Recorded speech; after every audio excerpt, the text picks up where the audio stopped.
Hello and welcome to Pockenrop. In today's video I am going to continue my series of ranking each of the tracks from Paul McCartney's solo albums. I've so far done McCartney, released in 1970, and Paul and Linda McCartney's Ram from 1971, which means I've now reached Wildlife, the debut album by Wings and McCartney's third solo release. Whilst Ram is now recognised as an underrated classic, it was critically destroyed at the time of its release in 71. Yes, it reached the top of the charts in the UK, but for McCartney, that wounding was probably pretty raw. And he felt the need to recreate the band atmosphere that he'd so enjoyed in the 60s with the Beatles. And so he developed his brand new band. It included his wife, Linda. That was very important to him. And the first person he recruited to join them was the drummer from the Ram album, which was Denny Sywell.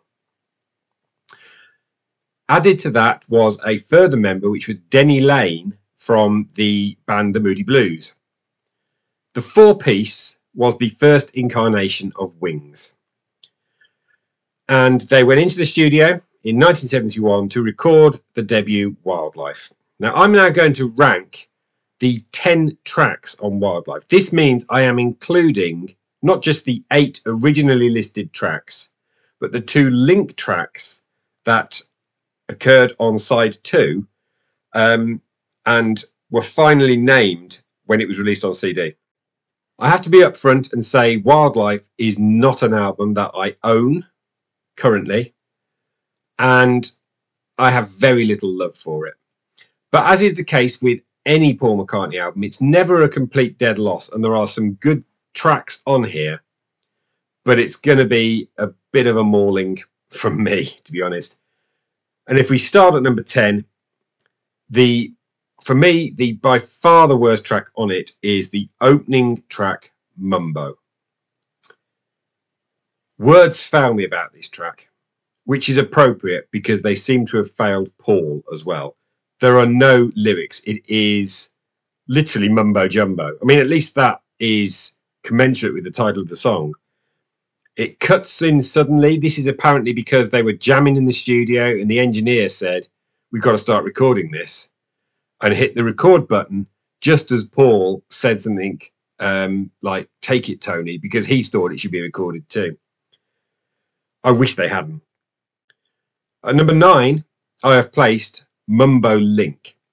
Now, this is placed at the very end of side 2 and was only given its name when it was released on CD.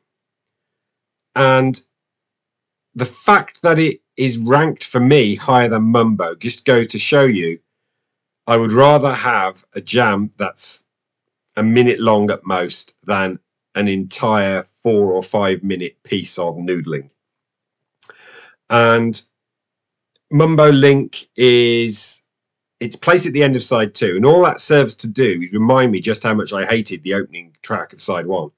Sometimes when a track is revisited at the end of an album, as we will see with Band on the Run, it reminds you what a good time you were having. And it's done brilliantly on Pink Floyd's The Wall, where as the music starts to fade, you hear the words, "Isn't this where?" And if you were to flip the record and put side 1 on again, you will hear the same music at the beginning and the words, "We came in," which is meant to show that it's a complete cycle. Now, that's a clever usage. Mumbo Link just reminds me not to listen to side 1 again. And number 8 is the official album closer, which is Dear Friend. Now, sometimes this is cited as an example of the fact that McCartney was capable of writing emotionally resonant lyrics when people accuse him of being a lightweight. But this is a track that is slow, ponderous, dirgy, massively too long. And my overarching thought when I was listening to it most recently was, please make it stop. And this problem of tracks being long and in need of some judicious editing is a recurrent theme that we will be picking up as we go through Wildlife. It needed serious editing, and maybe there's a better album lurking in there. At number 7, I have placed the kind of cover version of Mickey and Sylvia's Love Is Strange. Now, Paul's singing on this is great, but I am not fond of Paul McCartney's forays into reggae, with a few rare exceptions, such as the middle section of Live and Let Die, where it's quick, punchy, and really works. When Paul does reggae, it's a bit of a turn-off for me. At number 6, I have placed a song that is much maligned by anyone who wants to criticise Paul McCartney's songwriting, and it's Bip Bop. Now, when I first heard the album at the end of the 80s, Bip Bop was my standout track. I really liked it, and I have to admit, the melody and the guitar playing is fun. It's pleasant, it's easy on the ear, but the lyrics are pure garbage. Put your hair in curlers, we're going to see a band.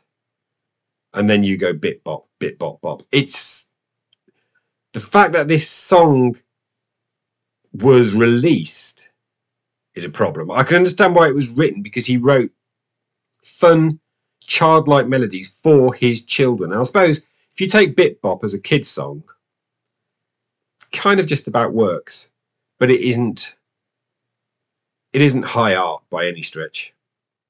At number 5, I have placed the side 1 closer and title track, Wildlife. There's a good song in Wildlife struggling to get out of the overblown slow arrangement. And the opening salvo, the word wild applies to the words you and me, is one of his best couplets. So it's by no means a complete dead loss, but it's 6 minutes. And that is at least 2 minutes longer than it needs to be. Remember I said you needed some judicious editing? This song would have benefited from it a lot. And maybe a lift up in a bit of tempo. There's great guitar work on this from Denny Lane.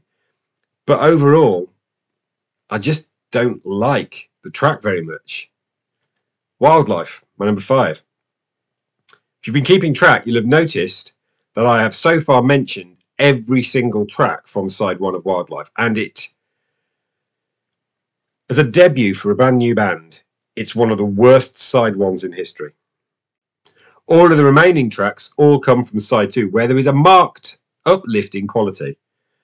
And at number 4, I have placed Bip Bop Link. Remember I said at Bip Bop that actually I like the melody, I like the acoustic guitar work. Well, Bip Bop Link gives me that without the terrible lyrics. And as a result, I rank it so much higher than its parent track.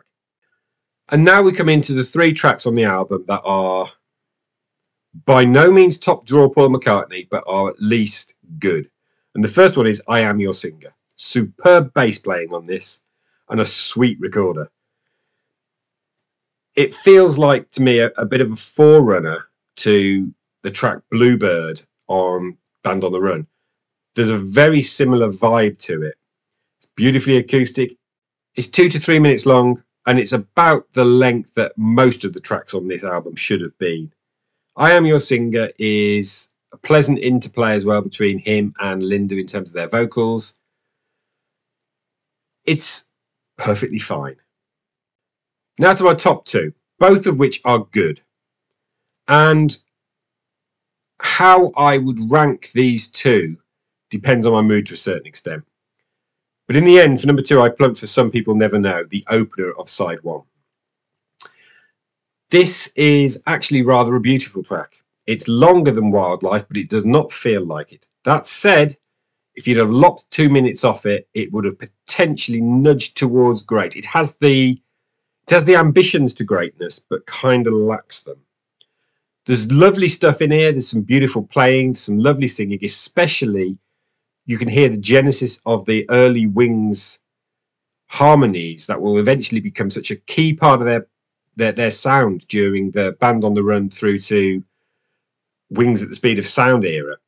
It's interesting that this is the opening track of side 2, that after you've waded through side 1, you finally get to something good. And it may be that I dislike side 1 that much that maybe I'm giving Some People Never Know a bit more of a free pass. But it is my second favourite. And finally, my favourite from the album Wildlife can only be the remaining track, which is Tomorrow. This too has aspirations towards greatness. And what drags it down is the fact that if you to work out the chord sequence for tomorrow, it is identical, but in a different key to yesterday. Now, one might say that that's a bit lazy writing, but then you remember that this track is called Tomorrow.